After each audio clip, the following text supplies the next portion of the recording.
Donald Trump ने 20 तारीख को जो प्रेसिडेंसी की शपथ ली 47th प्रेसिडेंट की हैसियत से यूनाइटेड स्टेट्स की, उसको हमें एक सामान्य घटना के रूप में नहीं लेना चाहिए।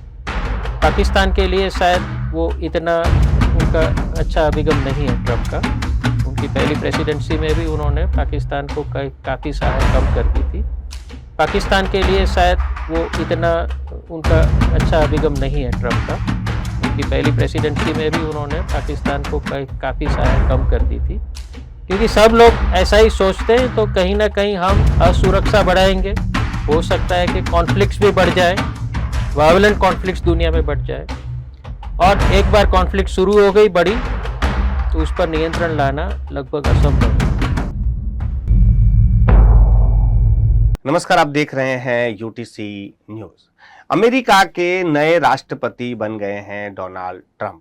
डोनाल्ड ट्रंप ने राष्ट्रपति पद की शपथ लेने के बाद उनके जो 24 घंटे गए हैं, उन 24 घंटों में उन्होंने काफी सारी घोषणाएं की हैं, काफी सारे जो नियम थे उन्हें बदल दिया है। और डोनाल्ड ट्रंप के इस बर्ताव पर उसकी असर भारत को क्या होगी, भारत डोनाल्ड ट्रंप के दूसरे कार्यकाल को किस तरह देखे, क्या क्या हमें लाभ हो सकते हैं और क्या क्या चुनौतियां आ सकती हैं, इस पर बात करने के लिए आज हमारे साथ हैं महाराजा सयाजीराव यूनिवर्सिटी के पॉलिटिकल साइंस के हेड प्रोफेसर अमित ढोड़किया, जो इन सारी चीजों पर और अधिक प्रकाश डालेंगे और आज हम उससे चर्चा करेंगे। प्रोफेसर साहब, आपका स्वागत है। नमस्ते। सबसे पहले तो यही कि जैसे कि डोनाल्ड ट्रंप के जो 24 घंटे गए हैं, क्या क्या ऐसे कुछ निर्णय ले लिए हैं जिसे दुनिया और भारत देख रही है? आपने जो मुद्दा उठाया है वो बहुत ही अहम मुद्दा है, इसलिए कि डोनाल्ड ट्रंप ने 20 तारीख को जो प्रेसिडेंसी की शपथ ली 47th प्रेसिडेंट की हैसियत से यूनाइटेड स्टेट्स के, उसको हमें एक सामान्य घटना के रूप में नहीं लेना चाहिए। वैसे तो अमेरिका में हर साल चुनाव होते, हर 4 साल के बाद चुनाव होते हैं और सत्ता का हस्तांतरण होता है, रिपब्लिकन से डेमोक्रेट या डेमोक्रेट से रिपब्लिकन। लेकिन इस बार का जो सत्ता का हस्तांतरण है वो अमेरिका के लिए भी एक नई दिशा, एक नई विचारधारा का वो सूचक है। और इसका जो असर है वो सबसे ज़्यादा तो अमेरिका की अंदरूनी परिस्थितियों पर पड़ने वाला है, लेकिन उतना ही गहरा असर अमेरिका की विदेश नीति के ऊपर और विश्व के अन्य देशों के ऊपर होने वाला है। क्योंकि ट्रंप जो एजेंडा लेके आए हैं प्रेसिडेंट्स में, उनकी जो सेकंड टर्म है उसका जो एजेंडा है वो बाइडेन की जो विचारधारा थी, बाइडेन की जो नीति थी और उनकी भी जो पहली प्रेसिडेंसी की नीति थी, उनसे एकदम भिन्न एजेंडा लेके वो सत्ता पर आए हैं। उन्होंने बहुत ही क्रांतिकारी कहे या तो परिवर्तनकारी कहे, ऐसे प्रॉमिसेस अपने मतदारों को दिए हैं। और अभी उसका पालन करने के लिए उन्होंने कहा है कि मैं पहले 100 दिन में ही ऐसे कदम उठा दूंगा कि मेरे सब प्रॉमिसेस को मैं एक एग्जीक्यूटिव ऑर्डर के रूप में लागू करूंगा।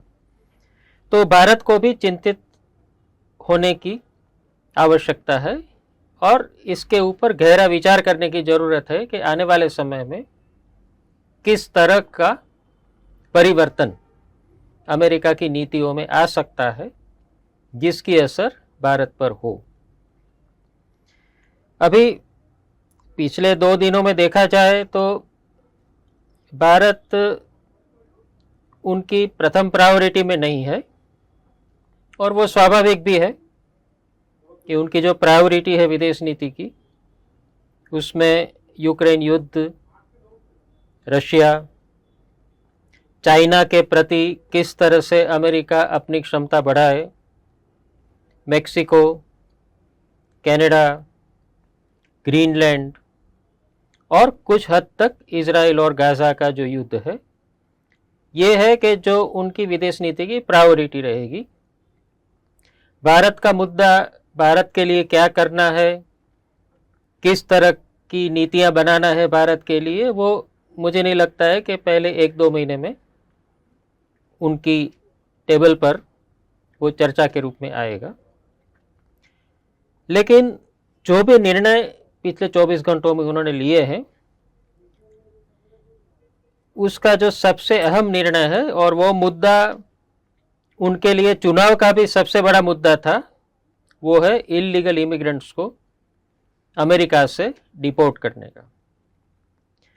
वो मुद्दे की सीधी असर जरूर भारत पर होगी। सबसे पहले जो मुद्दा रहेगा भारत और अमेरिका के संबंध में, वो ये इलीगल इमिग्रेंट्स जो है उसको डिपोर्ट करने वाला मुद्दा रहेगा।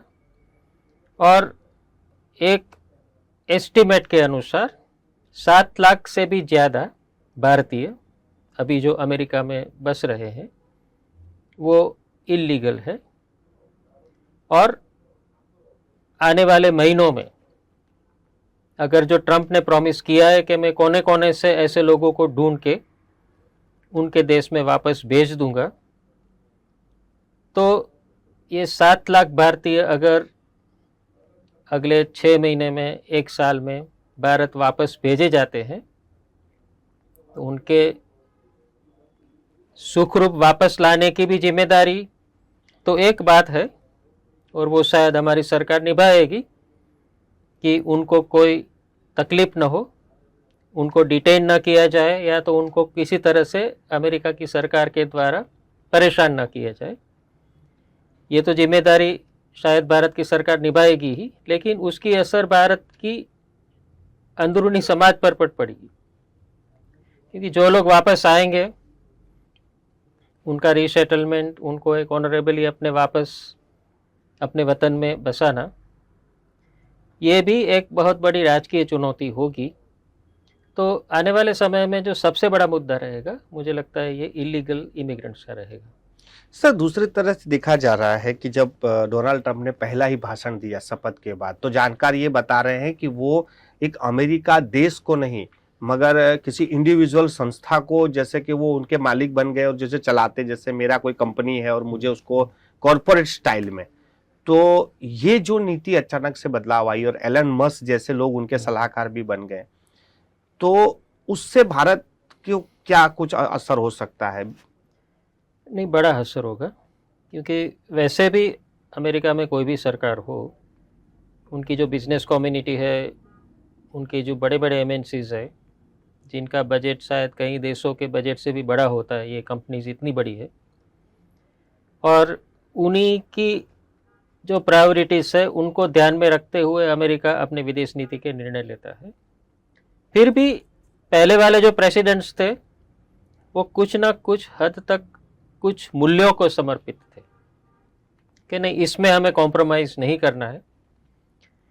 ट्रंप ऐसे व्यक्ति है कि जो ऐसा मानते हैं कि ऐसा कोई कायमी मूल्य नहीं है जिसको अमेरिका को आगे बढ़ाना है। अमेरिका का जिसमें भी फायदा हो वो मैं करने के लिए तैयार हूँ, भले ही उसके लिए यूनाइटेड नेशंस के रूल्स को भी मुझे वायोलेट करना पड़े, WTO के भी जो अभी तक एग्रीमेंट हुए उसको भी मुझे वायोलेट करना पड़े, अमेरिका ने पहले जो संधियाँ की है उसको भी अगर मुझे खारिज करना पड़े, इससे मुझे कोई लेना देना नहीं है। जैसे कि पनामा कैनाल का इशू है, वो अमेरिका ने संधि किया हुआ है। संधि एक इंटरनेशनल कमिटमेंट होता है, बोलता है कि पहले किया है, पहले वाले कोई प्रेसिडेंट ने किया है तो किया है, मैं उसको अभी खारिज कर दूंगा क्योंकि मैं मानता हूं कि ये ठीक नहीं है। तो प्रश्न ये है कि पहले जो भी भारत के समझौते हुए हैं अमेरिका के साथ, इससे पहले जो भी प्रेसिडेंट्स रहे उनके साथ, अगर वो उसको भी रिव्यू करना चाहे शुरू कर दे, ये तो मेरी मर्जी, मुझे जो करना है मैं कर सकता हूँ, मेरा देश है, स्वतंत्र हूँ, मैं सार्वभौम हूँ, तो भारत के लिए एक अलग मुश्किल खड़ी हो सकती है। भारत के प्रति जो उनका रवैया रहेगा वो रहेगा ट्रांजैक्शनल रहेगा। ट्रंप खुद बिजनेसमैन है और उनके आसपास जो आपने बताया, बहुत सही बताया, जो वर्तुल है वो भी बिजनेसमैन का है। इवन आप शपथ विधिन देखो तो पहली पंक्ति में ही अमेरिका के बड़े बड़े टॉप बिजनेसमैन विराजमान थे। भारत से भी हमारे राजकीय नेताओं को तो न्योता नहीं दिया गया, लेकिन हमारे जो सबसे समृद्ध ऐसे उद्योगपति मुकेश भाई अंबानी को और उनकी पत्नी को न्योता दिया गया, उनको खाने के लिए भी इनविटेशन दिया गया। और ये सब के पीछे एक लंबी बिजनेस सोच है, ये स्वाभाविक है। मुकेश भाई को जो न्योता दिया गया है वो एक इंडिकेशन है कि वहाँ पर जो भी उद्योगपति विराजमान थे उनके साथ बहुत जल्द हो सकता है रिलायंस का कोई बिजनेस का समझौता होगा। रिलायंस के द्वारा वो शायद भारत की बाजार में एंट्री करना चाहे, और इसमें सबसे बड़ी संभावना शायद एलन मस्क की लग रही है, क्योंकि उनका कारोबार बहुत तरह का है।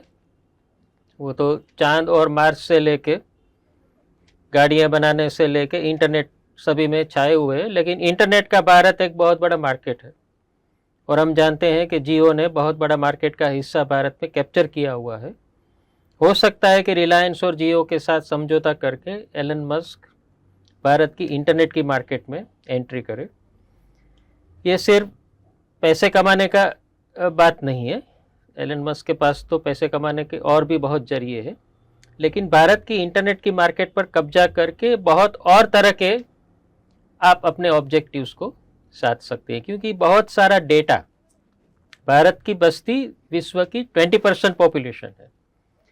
एलन मस्क के पास विश्व का इतना ज़्यादा डेटाबेस उसने इकट्ठा किया है हर तरह का, कि आज हमारी ये चर्चा हो रही है तो वो भी उसके लिए डेटा है कि ट्रंप की प्रेसिडेंस के लिए बड़ौदा में एक जगह पर एक चैनल में चर्चा हुई, वो भी उसके लिए एक डेटा का पॉइंट है जिसके आधार पर वो भविष्य का आयोजन करते हैं। तो विश्व की 20% पॉपुलेशन, और आजकल सभी व्यवहार इंटरनेट के द्वारा ही होते हैं। हम जानते हैं हर तरह का व्यवहार, इंटरपर्सनल हो या तो सरकार का बड़ा बड़ा व्यवहार हो, तो इंटरनेट पर कब्जा करके आपके पास एक बहुत बड़ा डेटाबेस उनके फ्यूचरिस्टिक प्लानिंग के लिए उनको प्राप्त हो सकता है। वो भी एक उनकी गिनती हो सकती है। इसके द्वारा जो भी उनको मुनाफा होगा वो तो होगा ही, वो अलग चीज है। और एलन मस्क जाने जाते हैं कि कभी कभी इतना सस्ते या मुफ्त में भी वो इंटरनेट दे देते हैं, और वो इंटरनेट सैटेलाइट वाला है उनका।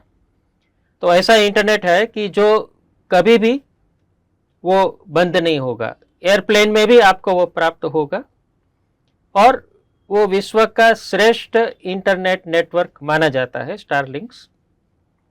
तो भारत में अगर वो एंट्री करते हैं और जियो के साथ समझौता करके कुछ उनके जो नेटवर्क है उसको शुरुआत में कैप्चर करने की कोशिश करते हैं, तो भारत की टेलीकॉम मार्केट में बहुत बड़ा परिवर्तन आएगा। सर, जैसे कि डोनाल्ड ट्रंप के पहले जो कार्यकाल था उसमें प्रधानमंत्री नरेंद्र मोदी और भारत का काफी अच्छा दोस्ताना संबंध था। बोले ट्रंप हमारे दोस्त हैं, नमस्ते ट्रंप किया था, उन्होंने भी हाउडी मोदी हुआ था, दोनों हाथ में हाथ डाल के घूम रहे थे।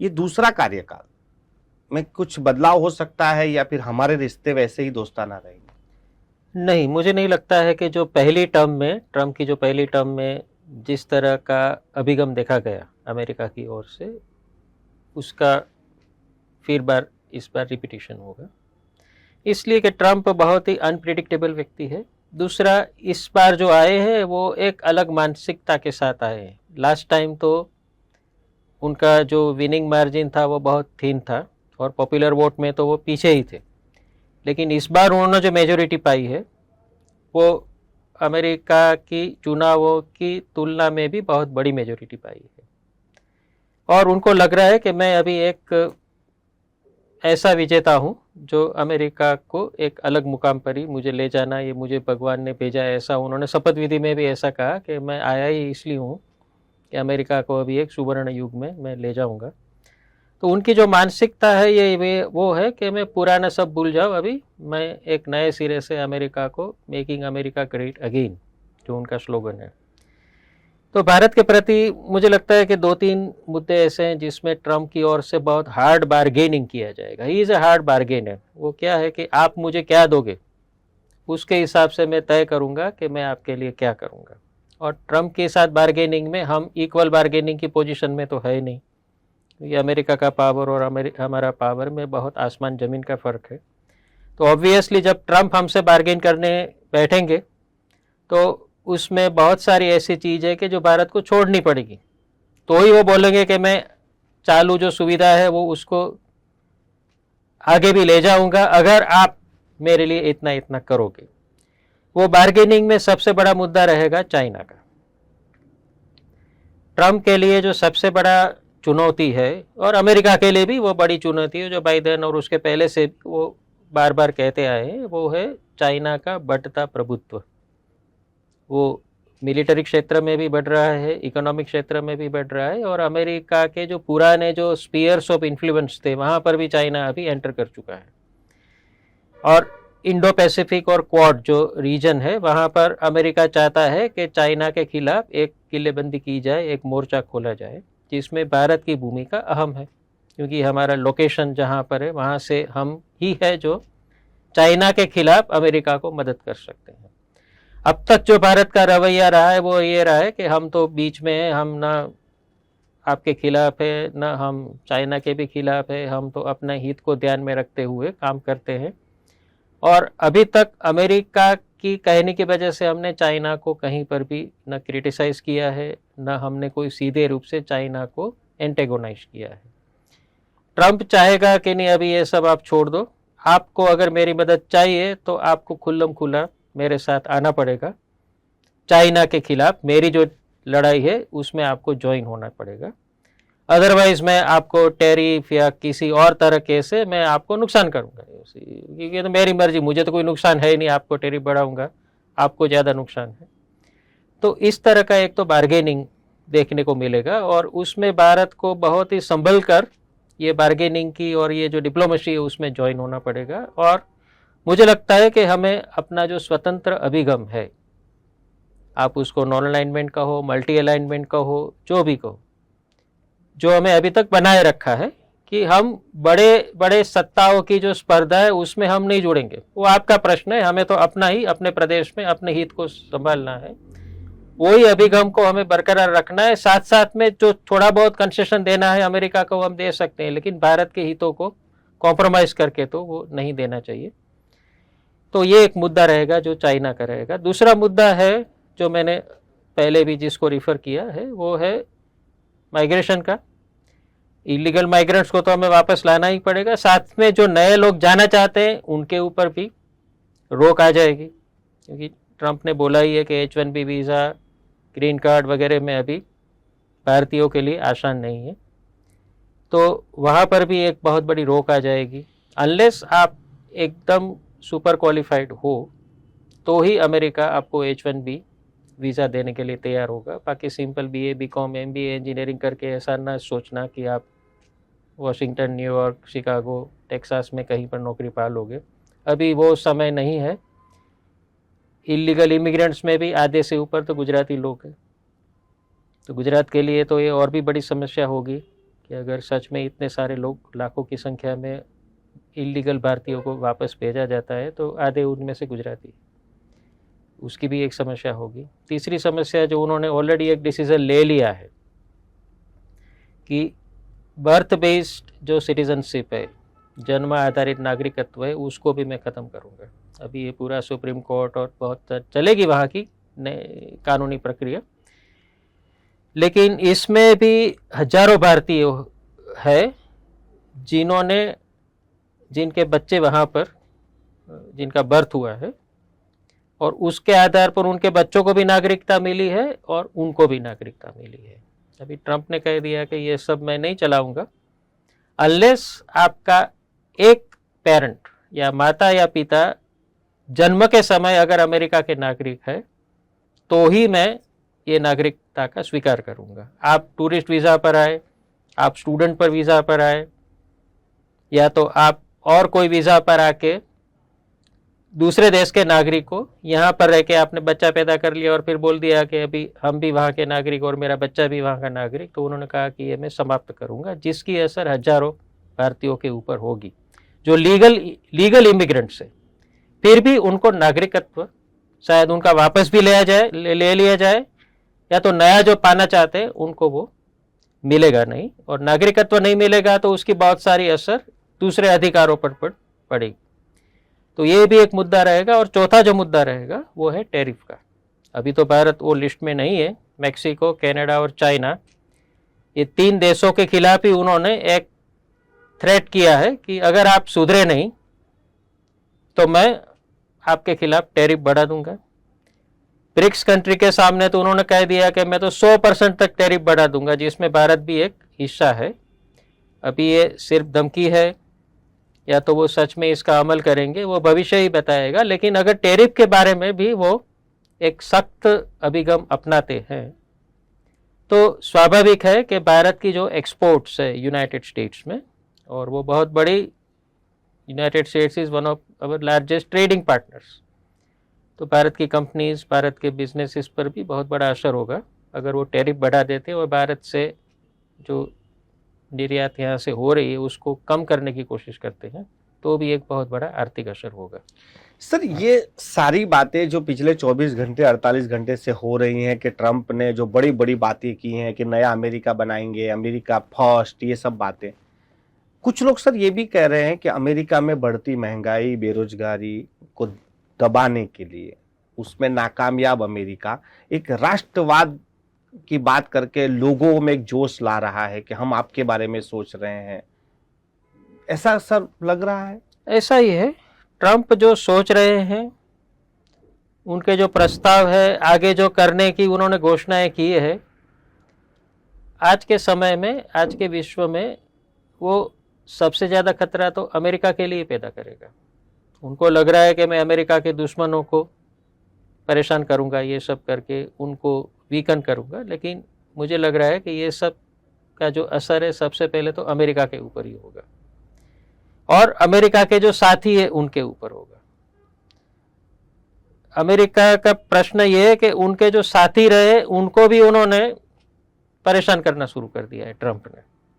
आप देखिए, यूके के प्राइम मिनिस्टर हो, जर्मनी के चांसलर हो, फ्रांस के प्रेसिडेंट हो, किसी को न्योता नहीं था। हंगेरी के लीडर को बुलाया, इटली की मेलोनी को बुलाया, जबकि जर्मनी, फ्रांस और इंग्लैंड तो अमेरिका के सबसे करीबी दोस्त रहे अभी तक।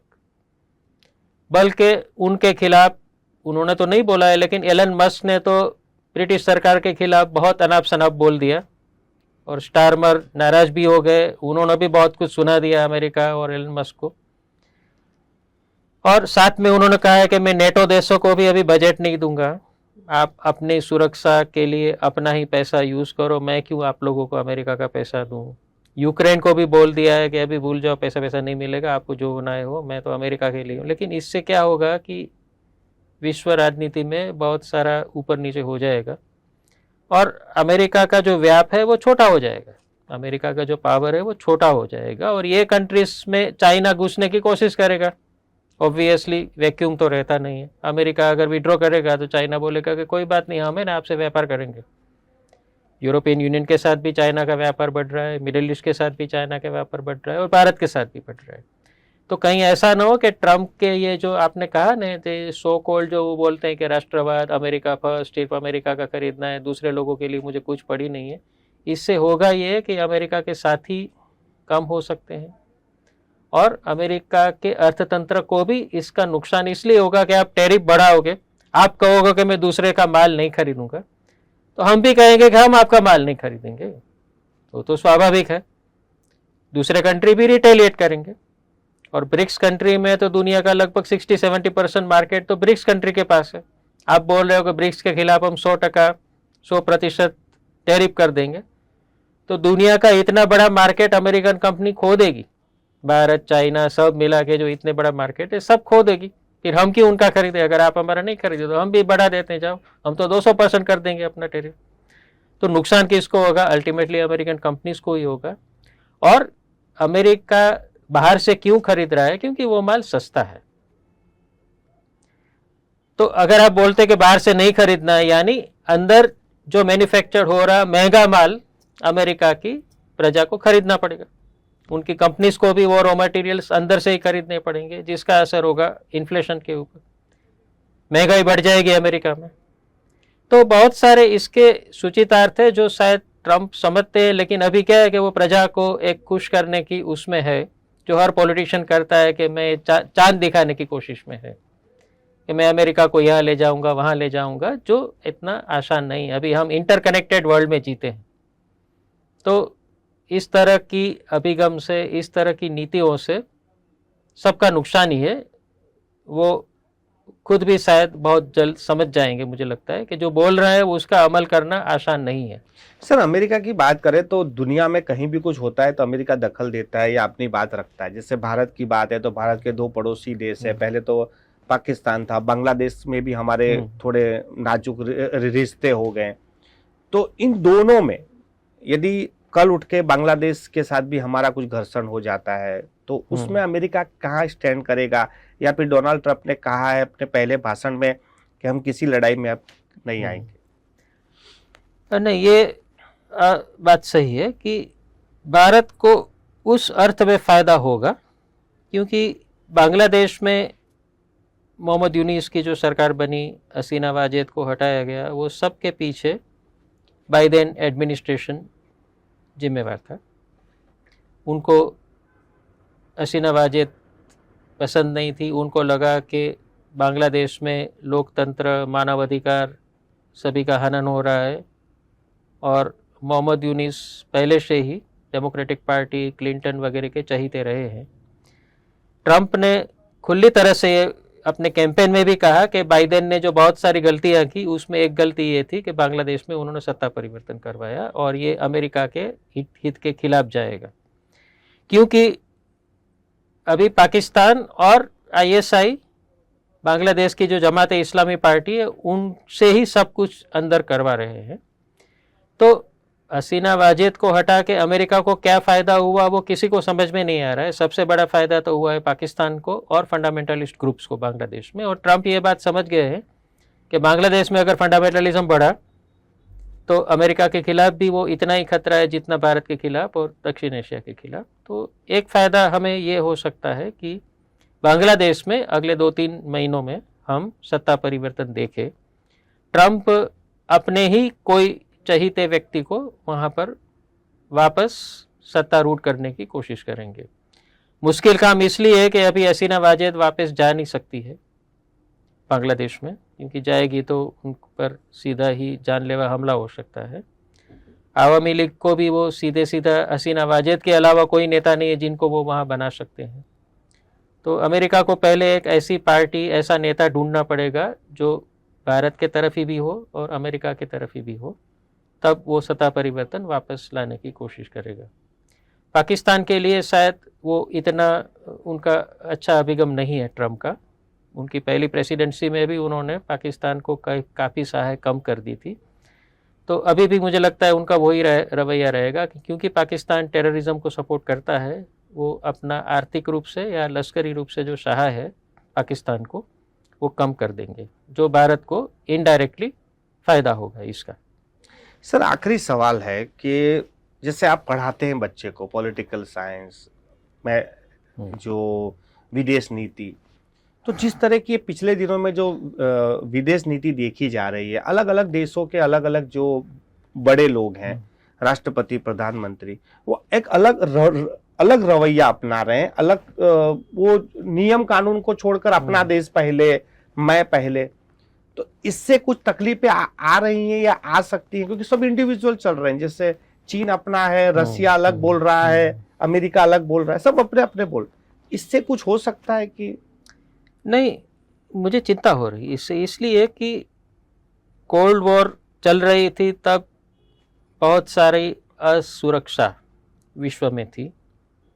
सबको ये भय था कि कभी भी बड़ा युद्ध हो जाएगा, विश्व युद्ध भी हो सकता है, विनाशकारी युद्ध होगा। फॉर्चुनेटली कोल्ड वॉर पूरी हुई, उसके बाद दो महत्वपूर्ण चीज हुई। एक हुआ मल्टीलेटरल अप्रोच। मल्टीलेटरल यानी सब छोटे बड़े देश मिलके ये विश्व को कैसे चलाना है उसका निर्णय करेंगे, जिसका एक सक्सेस हुआ वर्ल्ड ट्रेड ऑर्गेनाइजेशन के। विश्व में व्यापार के बारे में सब मिलके वाटाघाट करके व्यापार के बारे में नियम बनाएंगे, जिसको अगेन ट्रंप ने बोला है कि मैं उसको तोड़ दूंगा। क्लाइमेट चेंज, एनवायरमेंटल इश्यूज के बारे में एक समझौता बना। ट्रंप ने कहा कि मैं उसमें भी नहीं मानता हूँ, मेरी मर्जी, मैं क्यों मानूं, मैं उसको तोड़ दूंगा।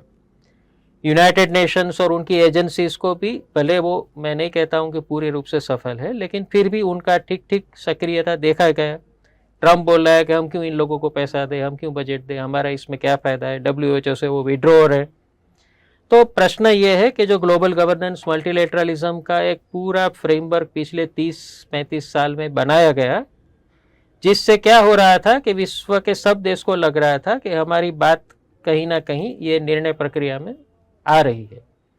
अभी ट्रंप हो, जिनपिंग हो, पुतिन हो, वो सब ऐसा मानते हैं, जो आपने सही बताया, मेरा ही देश, विश्व का जो होना है हो, मुझे क्या है, मेरे देश का हित को ही मुझे देखना है। लेकिन हम सब इंटरकनेक्टेड है। अभी क्या है कि विश्व की अर्थव्यवस्था इंटरकनेक्टेड है, विश्व की सुरक्षा भी इंटरकनेक्टेड है।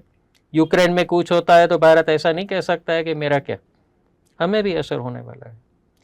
तो ये जो अभिगम है कि भी मेरा ही राष्ट्र का हित सबसे पहला और ओनली मेरे राष्ट्र का हित, मुझे दूसरे किसी की पड़ी नहीं है, क्योंकि सब लोग ऐसा ही सोचते हैं। तो कहीं ना कहीं हम असुरक्षा बढ़ाएंगे, हो सकता है कि कॉन्फ्लिक्ट्स भी बढ़ जाए, वायलेंट कॉन्फ्लिक्ट्स दुनिया में बढ़ जाए, और एक बार कॉन्फ्लिक्ट शुरू हो गई बड़ी, तो उस पर नियंत्रण लाना लगभग असंभव है। हमें पता नहीं है कि आज के विश्व में उस तरह के शस्त्र है जो हिरोशिमा नागासाकी में यूज किए गए बॉम्ब से भी हजारों गुना ज्यादा डिस्ट्रक्टिव है। तो अगर कुछ भी यहाँ गलत हो गया, और टेररिस्ट और दूसरे ऑर्गेनाइजेशंस भी अपना अपना रिसर्च कर रहे हैं शस्त्रों के बारे में, ऐसा नहीं है कि वो सिर्फ क्रूड बॉम्ब्स डाल रहे हैं, वो भी शस्त्रों के बारे में अपना रिसर्च कर रहे हैं। तो अगर सब साथ में मिलकर दुनिया चलाएंगे तो ही वो सुरक्षित रहेगी। अलग अलग तरीके से हम कहेंगे कि मेरा ही देश पहला और मेरी मर्जी, तो ये दुनिया का भविष्य बहुत अंधकारमय होगा, और ट्रंप कहीं इसमें निमित्त न बन जाए, ये सबसे बड़ा भय है। बहुत बहुत धन्यवाद सर हमसे बात करने के लिए और ये जानकारी देने के लिए। अमेरिका में राष्ट्रपति पद के चुनाव हुए। चुनाव तो सर ने कहा कि पहले भी होते रहते हैं, हर 4 साल में होते, लेकिन इस बार जो सरकार बनी है और ट्रंप जिस अंदाज से इस बार शपथ लिया है, ये कहीं ना कहीं लाल बत्ती समान है। दुनिया को ट्रंप को काफी गहराई से देखना होगा, उनके निर्णयों को समझना होगा, क्योंकि ट्रंप अब जो कर रहे हैं या करने वाले हैं, उससे कहीं ना कहीं दुनिया को नुकसान हो सकता है। अमेरिका को फायदा होगा या नहीं होगा, ये भी एक बड़ा सवाल है। तो ट्रंप ये क्यों कर रहे हैं और भारत पर इसकी क्या असर होगी, अभी तो शुरुआत है। अब भारत का जो विदेश मंत्रालय है वो भी इस पर अपनी प्रतिक्रियाएं देगा। भारत ट्रंप को किस तरह से देख रहा है और किस तरह से बात होगी, वो आने वाले दिनों में भी साफ होगा।